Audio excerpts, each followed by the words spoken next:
I'm well, I woke up way earlier than us, so I can't say I just woke up, but today's gonna be way too fucking hot. So I would rather do this now and get my streaming out of the way for today than have to do it later when it's hot. What am I doing? I'm doing this. So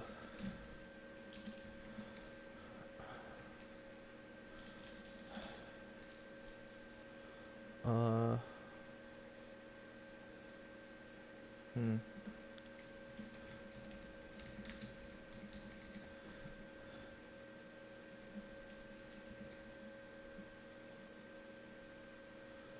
Alright.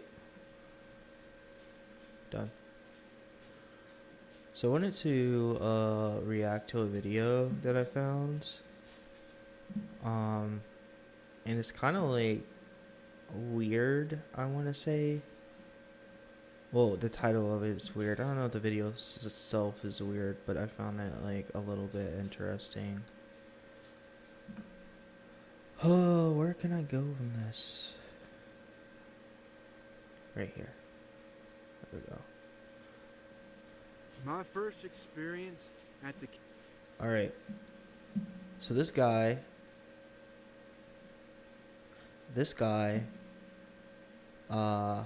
went to a Kingdom Hall or whatever, and he says for some reason they like walked out and they just left because of like what happened there, and they said that they were being followed to the bathroom or whatever.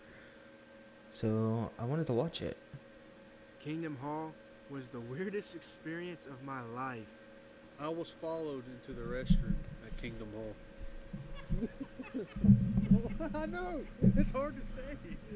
They followed us. They followed us out. Never had experienced it. They followed us out of the door while we walked out of the Kingdom Hall. We went to a Kingdom Hall for the first time to experience the religion of the Jehovah's Witnesses. And to start with, whenever we first pulled up into the parking lot, I was surprised to see so many cars there. There were probably about 60 or so people, and this was a Wednesday night service.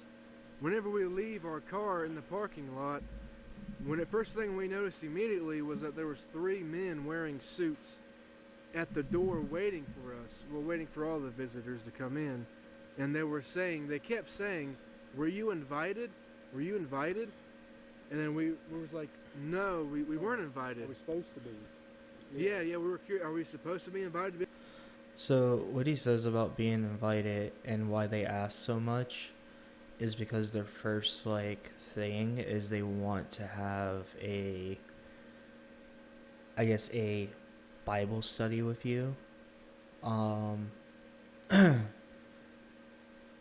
But I mean, it is like kind of weird that you walk into a place and it's for the public, but the first thing that you ask it was are you invited, and I guess maybe like a lot of people that end up going there might feel that don't know it, like it's public, people can walk in or whatever, but if they don't know you, then I don't know. It's like you have to be kind of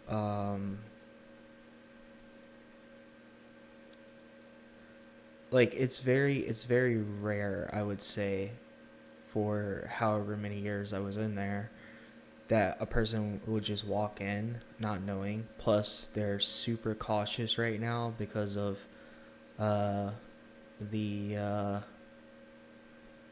CSA problem, the massive CSA problem that they have. Be able to come here? And they said, no, this is public, but usually people are invited. And that's the first time I've ever been to a church or any religious setting that you're kind of supposed to be invited, or that at least you're usually invited. I mean, you want to talk about the second question they kept asking too? Like everybody asked us. Yeah. So after about the first 3 men, we were asked at least 3 times, were you invited? Were you invited? Were you invited? No, every time, of course, because we weren't invited. Yeah. We just saw it online, took the initiative to go. However, once we get inside the building, which is like a medium-sized hallway, which leads into the congregation or the sanctuary or whatever you call. Well, where the seats are, you listen. Yeah, where the seats are, you listen to the speaker. Yep. And it was kind of weird, like from the initial, beginning of the whole thing. Whenever you first go in, and these guys are saying, "Were you invited?" That was weird to begin with.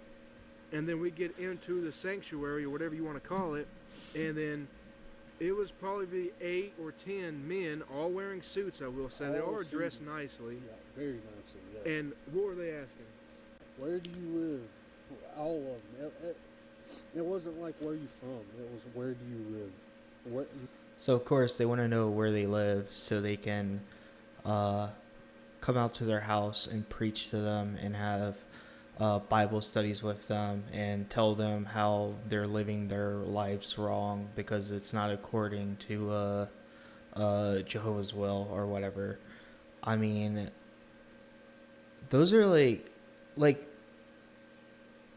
just to start off with, it's so weird to walk into a place besides, I don't know, something like it's just so weird to walk into a religious building and be asked these questions, and you're asked over and over again because they want the people to tell them their information so they can either start a Bible study with them and get them into their mindset as fast as possible and indoctrinate them as fast as possible. And there's no you just come in and chill. There's none of that there. And I don't know. It's let's see what else they say. Meet someone, shake their hand. Where do you live? Every time. Yeah. Every single time. And that felt like they were reading from a script because they would start with, "Hi." And this is, actually he's right. They are reading from a script. These people on Wednesday nights or whatever, that's when their instructions on what they're supposed to do comes in. So they read from their script, from their Christian ministry pamphlet or whatever. It used to be called a Kingdom Ministry, and then they changed the name of it so they could call it New Light. But these people are indoctrinated, and they want to start, that is their number one mission, to make new visitors end up like them, to where, because it's not really about the person, it's about how many Bible studies you can put on your little slip that you turn in to your service elder every week. "My name's Bob. What's your name?" Shake hand. Where do you live? And then the next guy, "Hi, my name's John." Shake hand. Where do you live? All of them. It felt like a script. It felt weird, and I wish I could say that was the weirdest they got for us this day. No, it was quite the experience. They start their what's it called? Preaching, I guess. Right? Yeah, I don't know if you call it preaching, because they didn't really use the term preacher or pastor. So the service, or I don't know let's call it service. I don't know. I guess it's the best we can come up with. They start their service by singing a song with everybody in the church, and since we had just been there, we were there for the experience. What I noticed was the main lyrics of the song was "Listen and obey and be blessed." Listen, obey, and be stressed. If you obey them you'll be blessed. It kind of gave off weird vibes, like at least in my head it did. Yeah, and that was weird. But a step before that is after we're done greeting these 10 or so men wearing suits, this one older gentleman that had introduced himself, a few minutes earlier, had asked us if we would like to sit with him, and then we decided we'd rather sit by ourselves, so we walked up past him and where he was sitting at, up to a row that we were the only two sitting in. One of the front rows, so we get the real experience. Yeah, one of the front rows where nobody else was sitting at, and then the older gentleman took it upon himself, uninvited, to come and sit directly beside of us, and I noticed the positioning that he took. So we were up here on these last two chairs in the row, close to the wall, or right next to the wall. The inside of the inside of the row. And then the older gentleman comes and sits right here, like right beside of us, almost feeling like he was blocking us in, maybe? keeping us there, basically. That's what Yes. it felt like, right? Yes. And the whole vibe of like the speaker, like even the speaker kind of creeped me out personally. Like I felt like he had a forced smile, like during the entire service. Like it was all about obeying and. Absolutely, he had a forced smile because they're there, they were pushed into it, and all they know is read what the governing body puts out and do what the governing body says, and that's all that they know how to do. So seeing a forced smile from them is pretty common. He was just smiling through all of it, which I'm not saying smiling's a bad thing at all when it comes to that. But it didn't look like a natural smile. It sounds crazy, but it looked forced, like as much as possible. Like he was trying to look good in front of everybody. But as they sung "Listen and Obey" for like 3 minutes, which was just creepy, at least in my opinion. Yeah, so they had several speakers throughout the night, but the main speaker, the lead speaker, I don't know exactly what you would call him, but he had this weird smile. Like he would smile like this the whole time, like, "Yeah, guys." Yeah, because they have to force a smile on their face to make it seem way more interesting than it actually is, and to make it seem like people should be happy to be indoctrinated and come into their mindset only.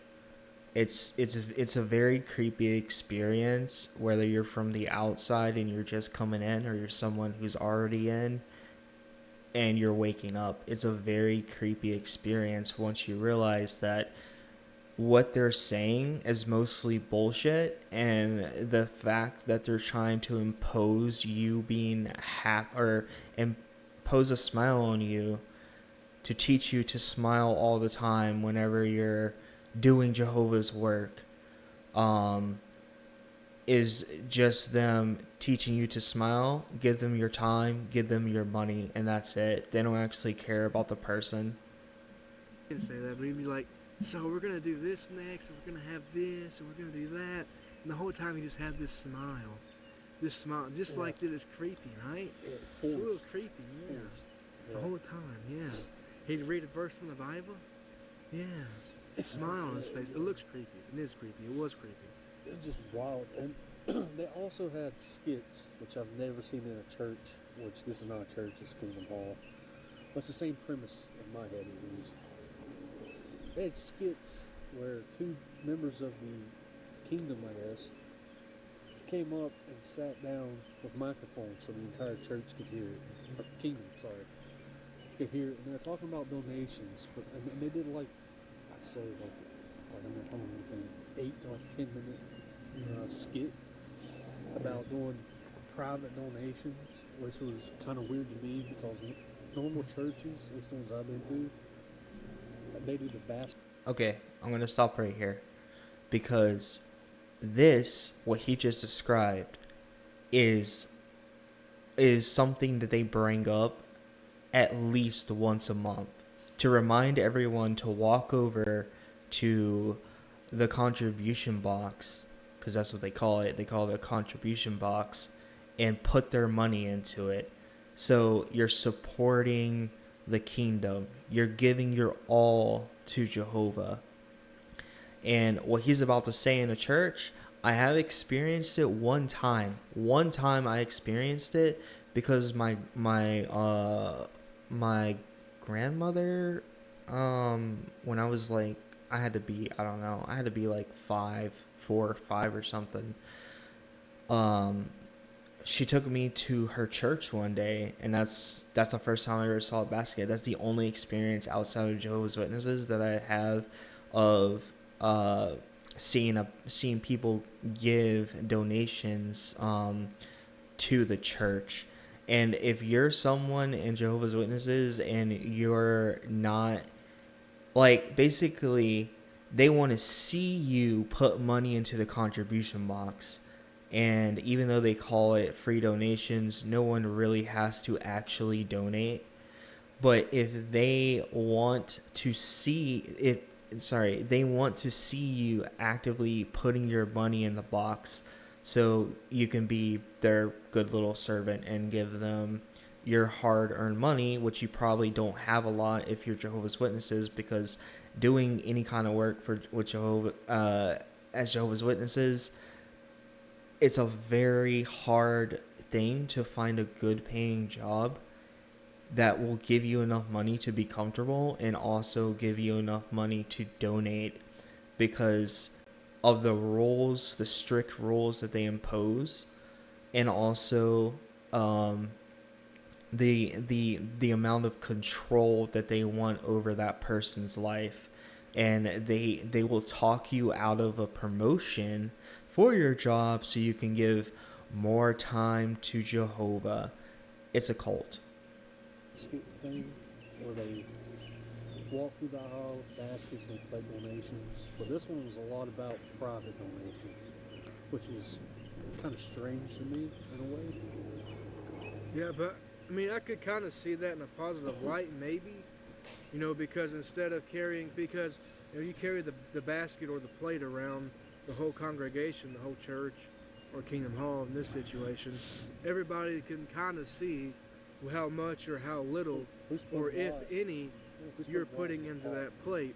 Yeah. So the private donations, I could see that maybe being a positive thing.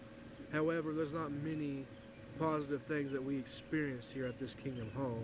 Yeah. Another positive thing that I could say potentially was that the lead speaker and the rest of the speakers seemed more engaged with the members than an average, like a Baptist or a non-denominational setting, in terms of they had men wearing suits and they would carry around a microphone, like as a long stick, Yeah. and there's a microphone at the end of it. And then, like a speaker, the speaker would be up on the stage, or the Now, what he's talking about is mostly on Sundays when they study the Watchtower, they'll do the microphone thing, and on Wednesdays they have a little section, where they will do a microphone thing, so the audience can feel like that they are engaged. But what they won't tell you is your comments are being judged by elders and members of the congregation, and people will beat you down for the comments that you give. So, and also, if you don't give the comments that they want to hear, you're basically never moving up. So the control of what they want people to say is like very strict, and it's not like a free thing where you can like raise your hand and say what's on your mind or whatever it's say something negative about the topic. So you cannot speak freely. You have to always speak for Jehovah. pulpit up there in the front of the Kingdom Hall, Yeah. and then somebody would raise their hand, and then the speaker would say, "All right, Sister Smith," or Yeah. Brother Smith. Sister, And brother, then basis. this the men with the microphones would walk up to them, put the microphone up to their mouth, Yeah, in front of their mouths, yeah, like and then this close, by the way, like right up against them, basically. and then they would mention a Bible verse, and then think about what they thought about the Bible verse. And they wanted everybody to hear it because of the microphone, obviously. Like another thing that I noticed too is when I went to the bathroom, they had speakers in the ceiling of the bathroom, which I've never seen before. So even if you went to the restroom, you had to listen to what they were talking about. It's like they didn't want you to miss anything. Which maybe I've went to poorer churches, or I'm gonna keep calling it a church even though it's not. It's Kingdom Hall. But maybe I went to poorer ones, but I've never seen that before. I don't know if that's normal for these bigger places, or maybe it is weird. I thought it was weird, personally. Well, I know what isn't normal and what is weird for sure is what happened to you in the bathroom. Let's talk about that. It's kind of hard, like, not to, like, chuckle about it a little bit. Because nothing happened, nothing serious, but we were in the middle of a service, and I really had to take a leak, and I got up, went to the restroom, and, well, like I was just talking about, the speakers and the ceiling, right? I was in there for like maybe 2 minutes, and I was using the urinal, and the way that bathroom is structured is when you go in through the main door, it wraps this way. So if you come in the main door, you can't see the stall or the urinal, right? So you gotta walk in to look at the urinal. You gotta like be in the bathroom, right? So I'm using the urinal, and this older dude that's been sitting by the exit door since the start of the service. Good God, they put Mr. Rogers up there. Who doesn't deserve to be defamed like that. He's like off to the side, kind of like how I am to him right now. And he's standing there like this in a suit, and he's just watching me as I'm using the urinal, like make sure I'm not doing anything weird. Which that was odd to me because I've never been watched at a urinal in a religious gathering place or a church or a kingdom. You know what I mean? The weirdest thing about what he's saying is if they would have questioned them about that, or maybe if they continued going and later on they asked them the question about that, my guess is they're going to tell them that Jehovah keeps a watchful eye on his people. So they make it like they have to do that. They have to spy on you. But at the same time, they're also hiding pedophiles in their congregations. So I really don't understand why they do what they do when they're already doing illegal stuff like forcing families to shun their family members, and also hiding pedophiles, hiding sexual abuse cases. And I do believe that they watch people like that because they want to know if those people are going to come in and investigate the congregation, because they don't want that. It doesn't matter if you're a government member or not. They do not want you investigating their congregations at all. And it's like if they know that you're coming, they will try and hide a few things that someone could point out that's there, or maybe they'll try and basically make it, and so you're like they'll tell people these people are coming, so we need to look extra good for Jehovah, because we represent Jehovah's name. So they'll do that if they know that people are coming to actually investigate them. And the worst part about it is they try their best to hide all of their flaws while pointing out and beating down people in the congregation for their flaws. It's a very sad and twisted thing that goes on in Kingdom Halls like that, because that's what the governing body wants to do, because they want their name, they want what they're telling people to look in the best light as possible.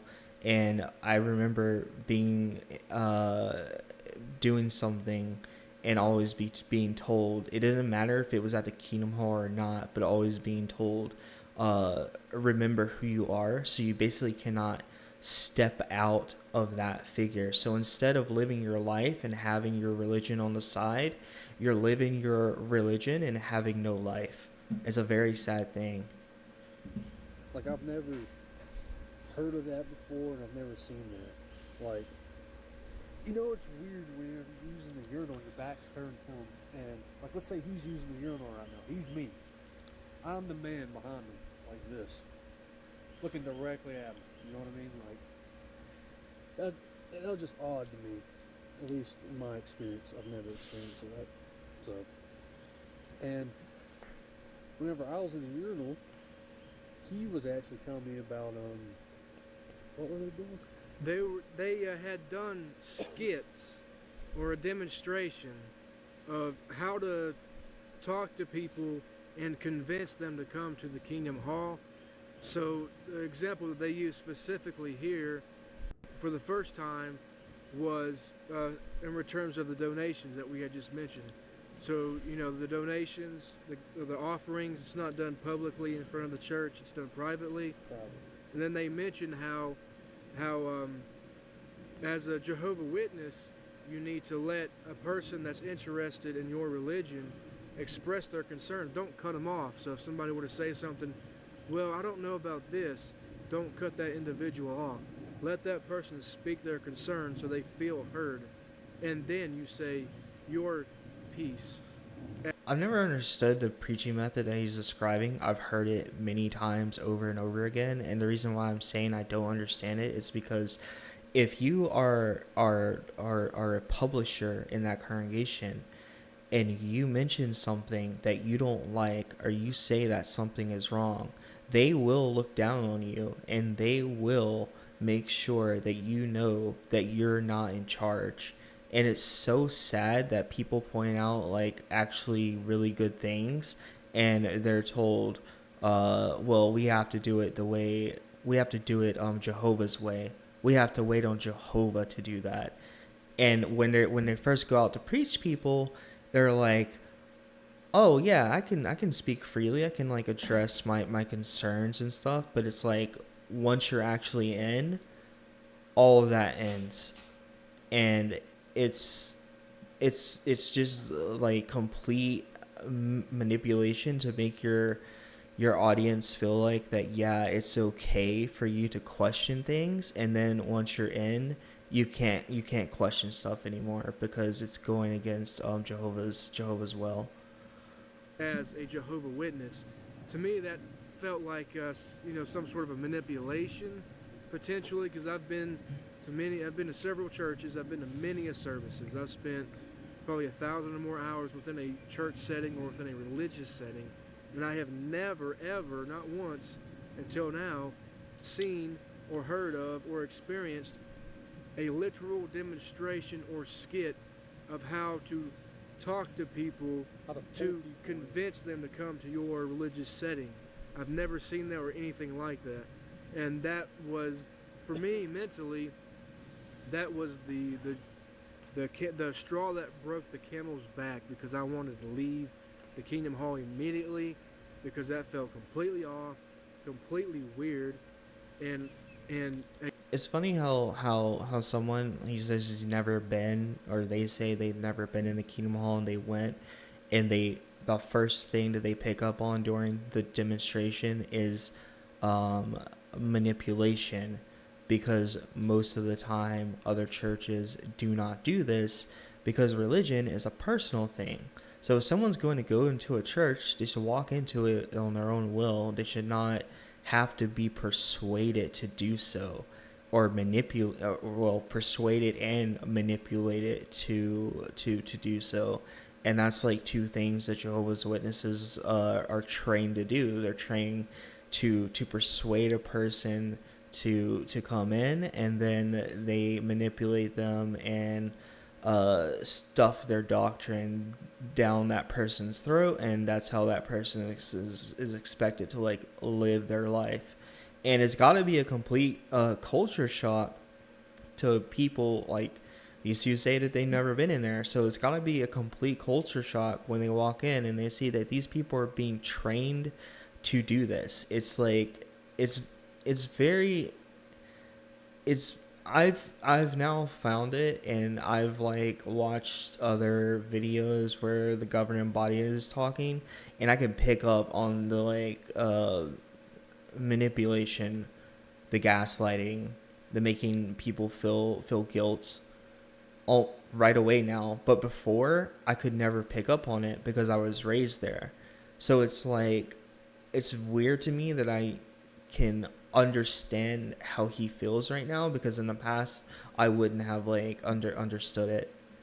Again, that is not the weirdest it got. Well, Not the weirdest it got. and whenever this was happening, I was in the restroom and I could hear it on the speakers, but I wasn't paying attention to it. But for me, the straw that broke the camel's back was when I came back and I was sitting down and listening to them. And they pull up the TV and talk about how 250 members got arrested, right? 11 years ago. 11. They put on camera this woman that was arrested 11 years ago, and she's been in jail for 11 years, guys, over a decade.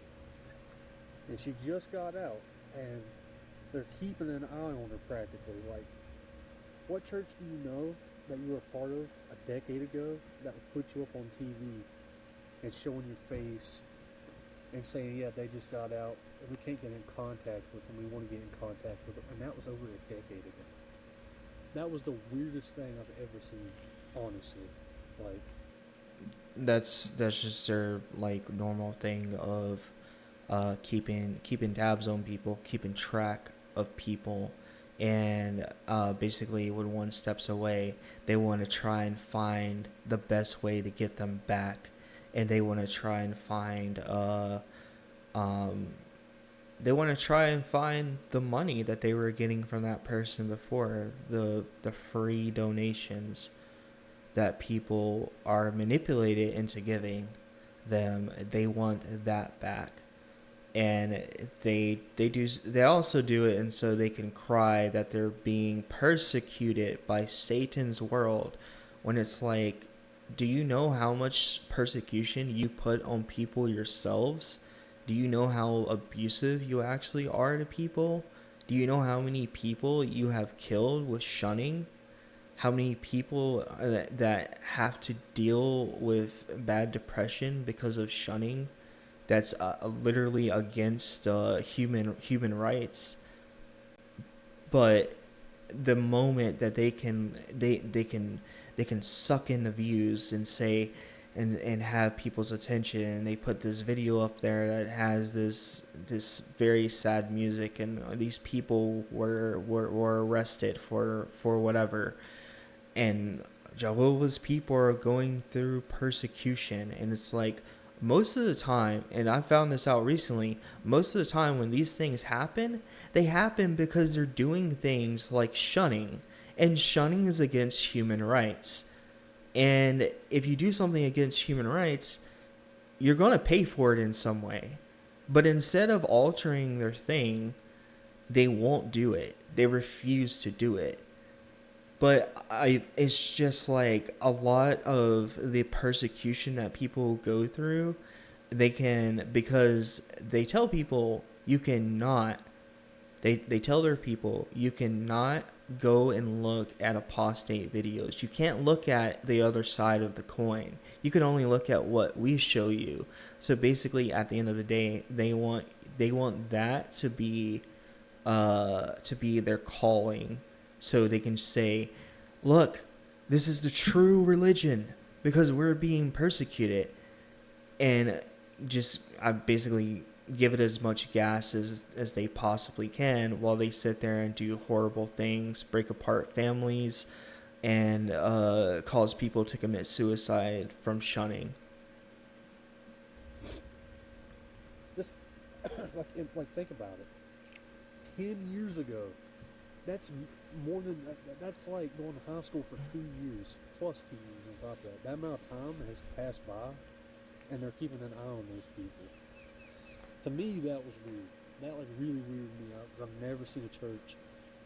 Because okay, don't get me wrong, I get looking in at members and making sure your members are okay and all that.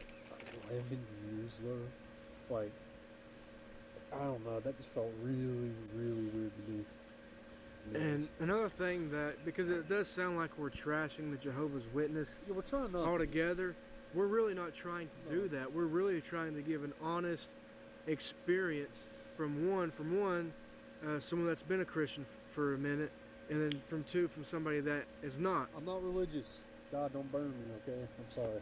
Yes, so we have two different perspectives, but we both seem to agree that this was creepy and weird as hell. It was Creepy. odd. Yeah. But it does sound like we're trashing them. We're not trying to. We're just being honest and Hey. telling you what we experienced. Hey, the one upside I can say about Kingdom Hall is, you see this right here on top of my head, my hat? The hat, yeah. They never made me take my hat off, or my necklace, or my watch.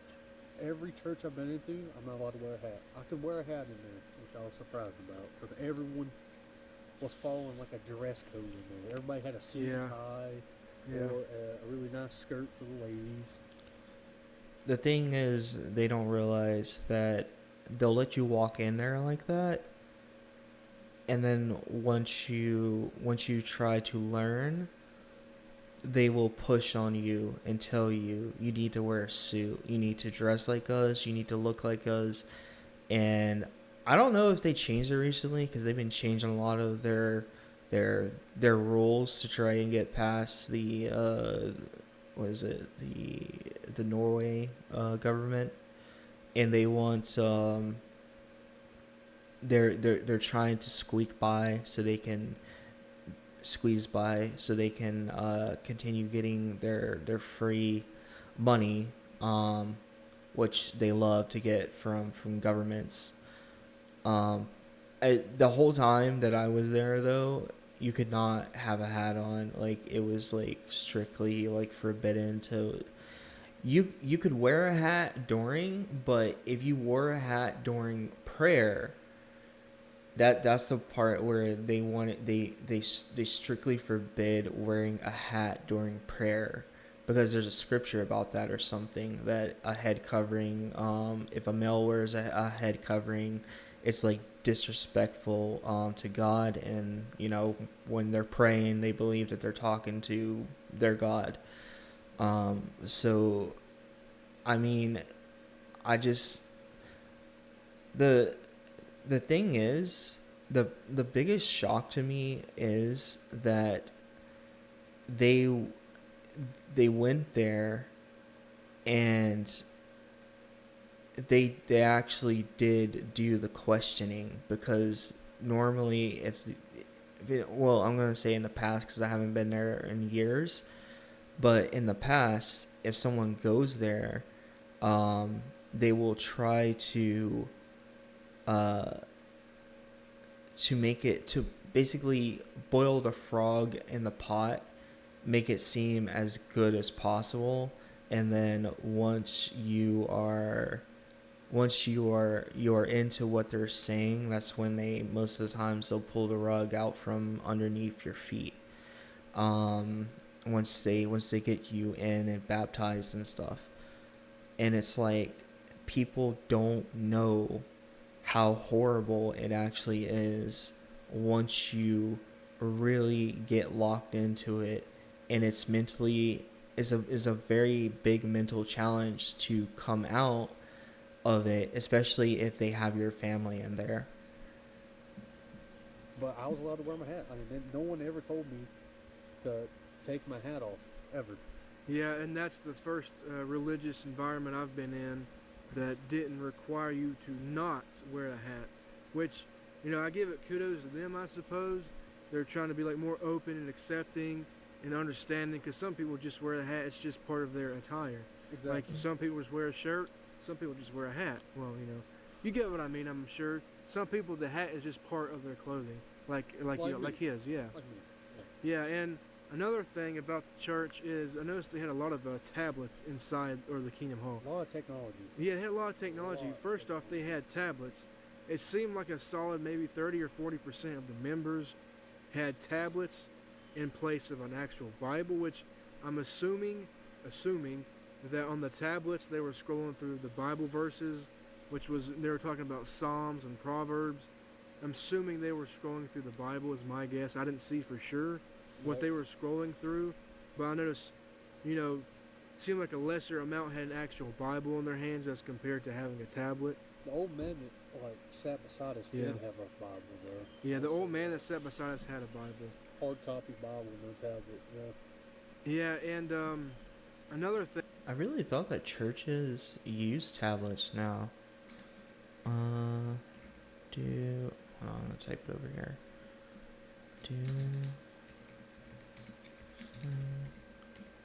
churches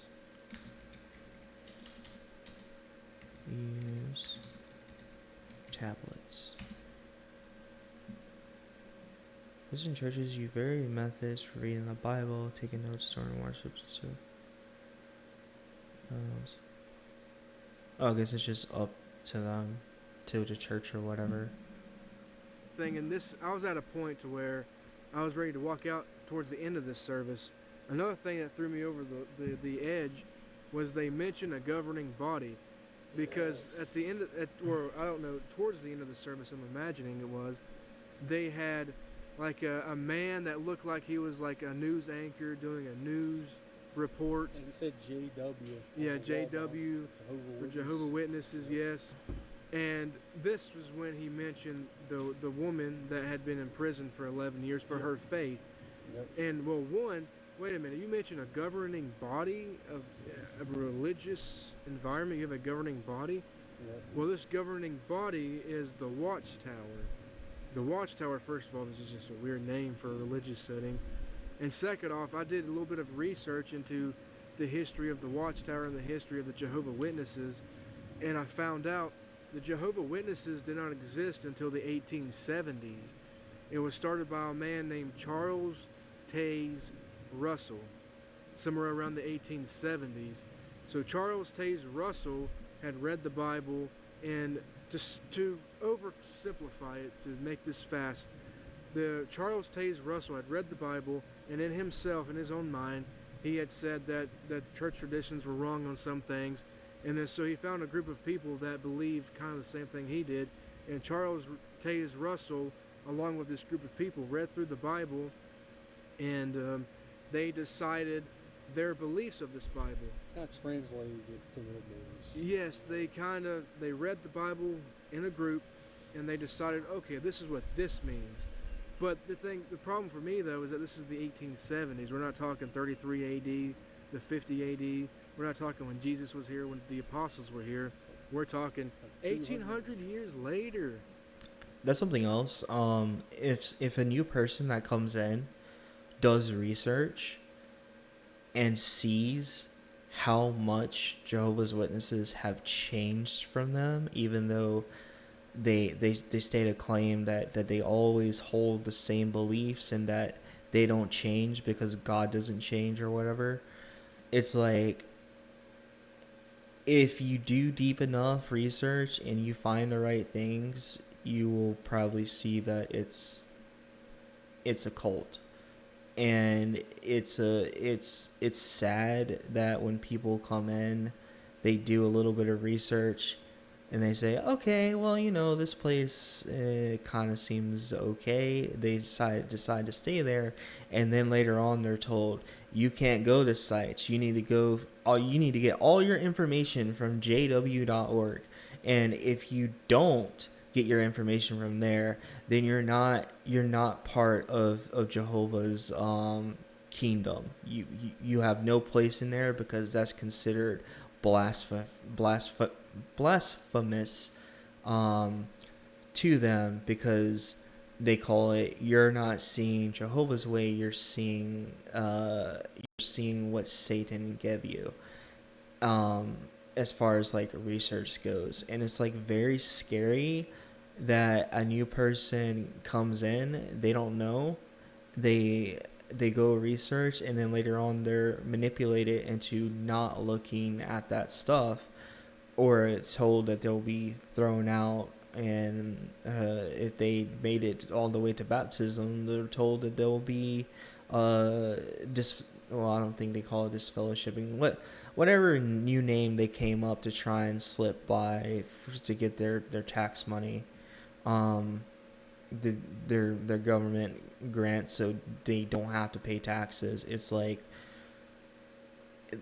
the amount that they have changed up until now, and also them saying, oh, all that old stuff that we wrote from through, what is it, through like the 90s and back, that's old information. You don't need to look at that. And they'll give you something to look at that's a higher date than the 1990s and going back, is because they want to call it new light so they can cover up all the bullshit that they've been spitting out. And so when people come up to them and they say that you're wrong about this, they can say, no, we're not, because we're not using that information anymore. Like 200 years ago. Yeah, but not even 200 whole years ago, Charles Taze Russell and a group of men come together and read the Bible and said, I think this means this. And then that's where the whole Jehovah's Witnesses stem from. That's where the Watchtower stem from. And something that was different from other religious settings I've experienced, Jehovah's Witness, the Watchtower, is a magazine that they send out to their Kingdom Halls, to their members, and they also have some public editions that they can give out to the public people that aren't members of the Kingdom Halls. Another thing I don't think we've touched on was actually, did you talk about what happened when we left? Yeah, so I was building up to this. Where are you? Okay. So we are about an hour into the service, and all of this weird stuff is hitting me in the face, and I just didn't want to deal with it anymore. He had Couldn't enough. handle. I had had enough. Straw broke the camel's back, 10 minutes earlier. I was ready to get out of there. So I get up. I look over at him like, you want to leave? He says, yes. And I said, whenever you want to. Yeah. And I followed him out. Yeah. We stand up. We walk past the guy that was sitting right beside of us. The old man. Yeah, like this is exactly how we were sitting. He was here towards the wall. Actually, the wall's I here. was in the middle. The old man was sitting here. Yep. Well, I get up. I turn around. I say, excuse me. I step over his legs. He follows behind me. Yep. And then, of course, the whole congregation was staring at us when we were doing this. Eyeballing us like hawks. But that can be expected, I suppose. Of course. But what was not expected was whenever we walked to the exit door, which was the front door we all came in through, there were two men in suits sitting at that door, which I have never seen Like a church guards. where Guards. men had just staged up in front of the door during the service. Yeah. Well, we left. We walked out. And then one of the older men in suits that was sitting at the door had tried to follow me out and said, he was saying something like, where do you live? Well, I just blast on by, and, I just ignore him completely. But he stuck around and talked to him for a minute, and I'm interested to hear well, first off, they followed us. They followed us out. Never the door. had experienced it. They followed us out of the door while we walked out of the Kingdom Hall. The old man that sat himself beside us uninvited had followed us out the door. And there was That's another fucking older creepy. Man, not as old as the dude sat beside us. I'd say the dude that sat beside us was probably in his late 50s, early 60s, you think? The one that sat beside us. And the other dude was in his 40s, okay? And I'm telling you that now because it's going to make sense in the story. So we walk out. He keeps blasting through, right? He ignores them. See, I'm not like that. When someone talks to me, I stop and I talk to them, no matter if I want to or not. And the 40-year-old gentleman, and they're both in suits, by the way, stops me and says, hey, and he goes, hey, I'm glad you came by. He shakes my hand, And I'm talking to him for a second, and then the older gentleman that sat beside me and him during the service, he comes up to me. He says, hey, first thing he says is, where do you live? Which, I didn't tell him exactly where I live, but I told him the town near it. I'm not going to say it on camera, obviously. He goes, okay, I'm from here, And then he hands me a card, okay? Which I've never been handed a card in church. Never. Me personally, I've never been handed a card. He hands you a card because the Jehovah's Witnesses are a real estate business. That's why they hand out the cards. They are a business. They are not a religion. They are not interested in the person. They are interested in how much money they can get out of the person.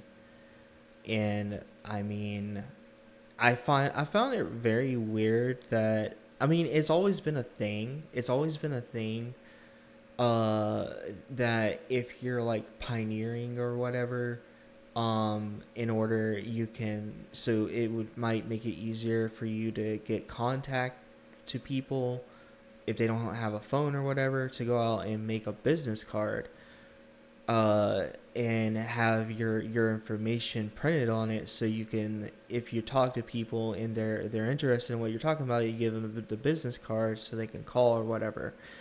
But the business card, I just have to say it. The business card that he was handed, and in the parking lot, which is still part of the Kingdom Hall, it's a it's a business. It is 100% a business instead of a actual um, religion. And it's scary to think about that, because I grew up believing that it was a normal Christian religion. You go talk to Christians, you hear what they have to say, and you're like, man, their religion is very different from what Jehovah's Witnesses do. And you just start to think.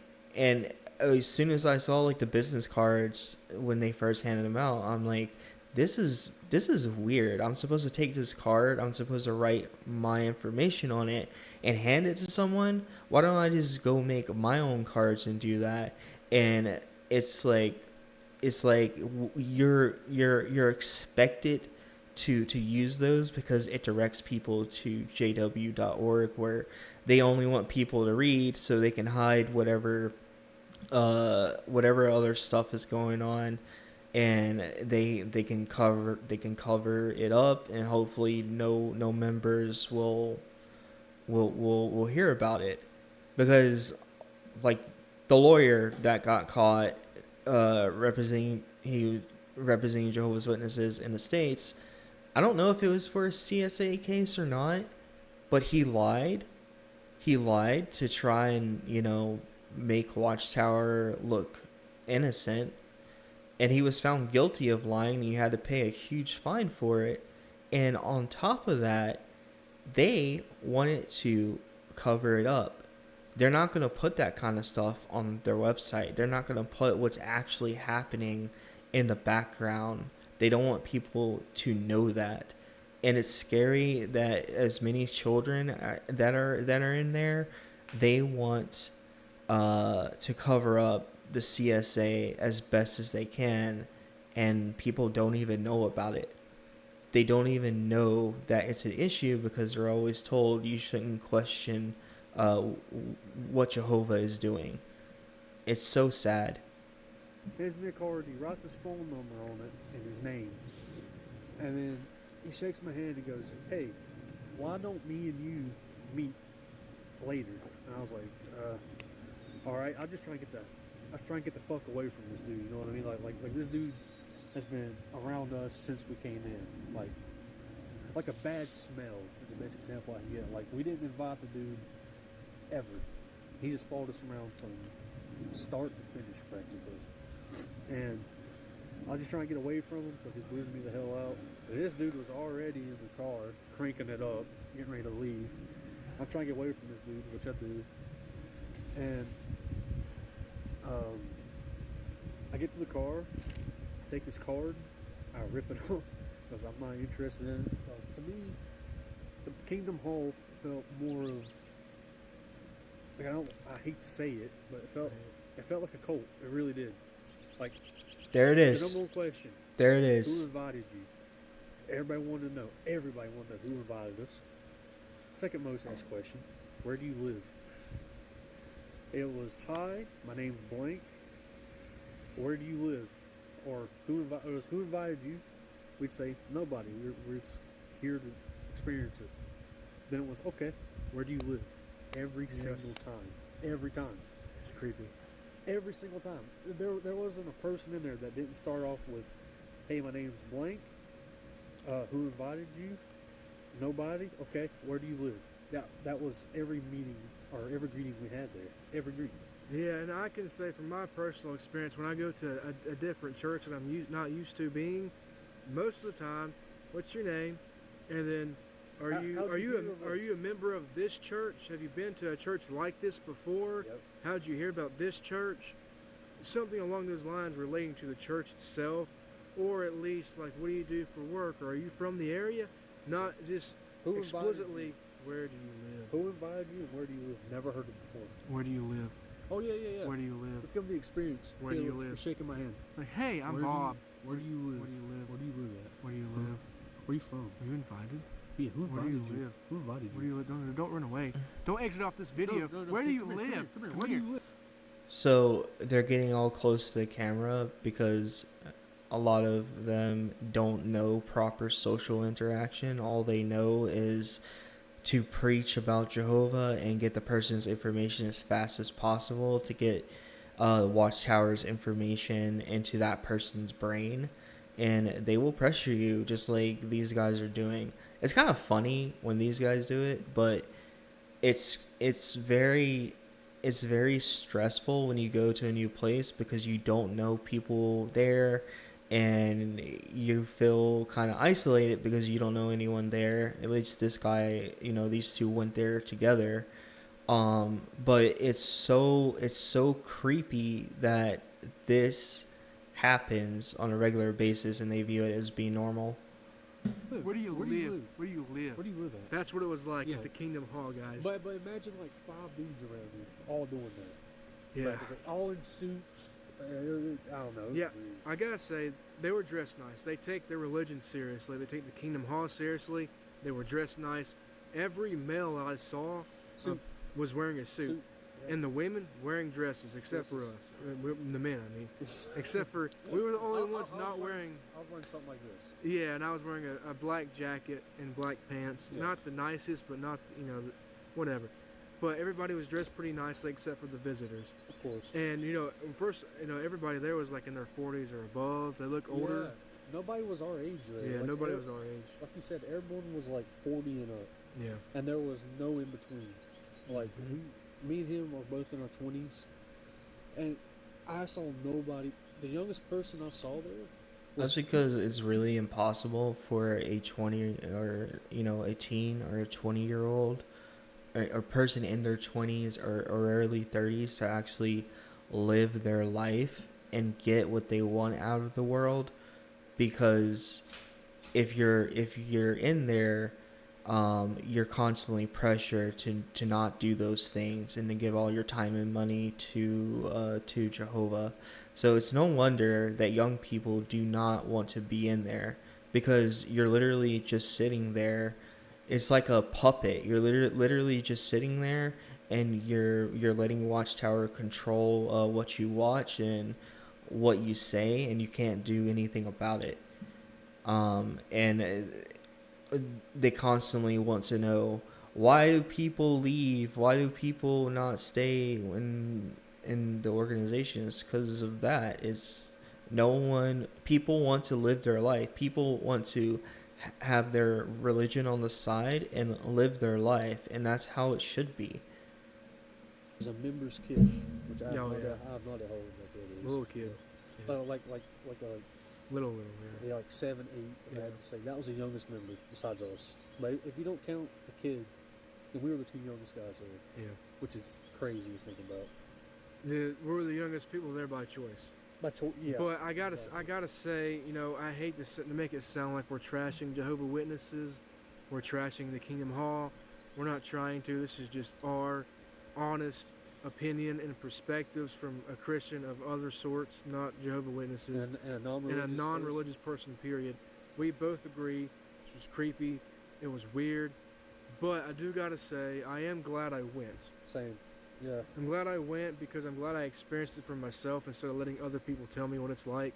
Because I have heard that the Jehovah Witnesses Is are a legit cult. Yeah. I have heard that. I've heard it too. I experienced it a little bit and I can see it completely.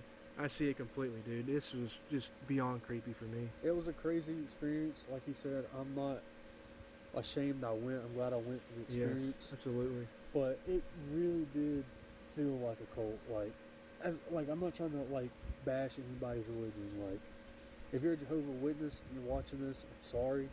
Maybe I just had a really bad experience. Maybe we had a really bad experience. Yeah. But everything you were just told is a 100% true story.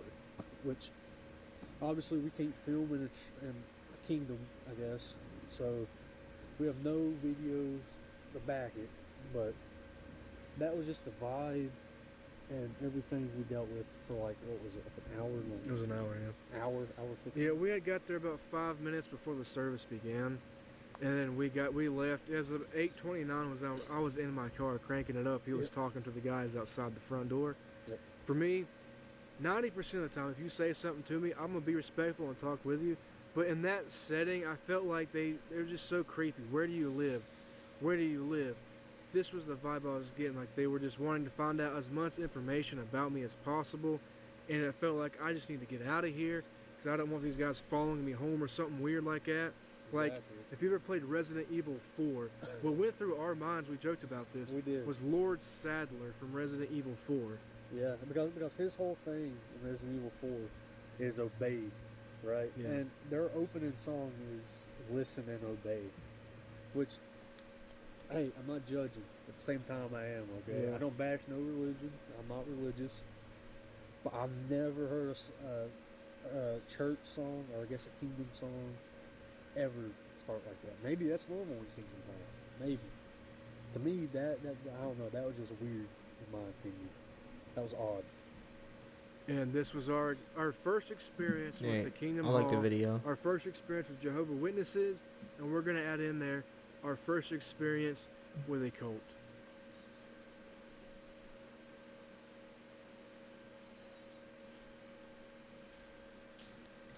You are.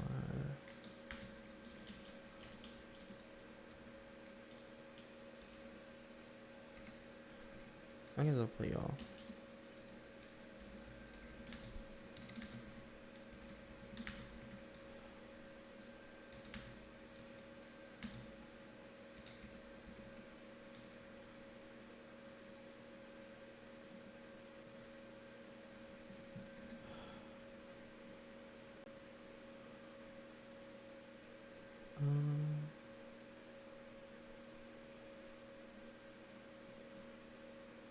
There. Alright. That's the only thing I wanted to watch. Let me see.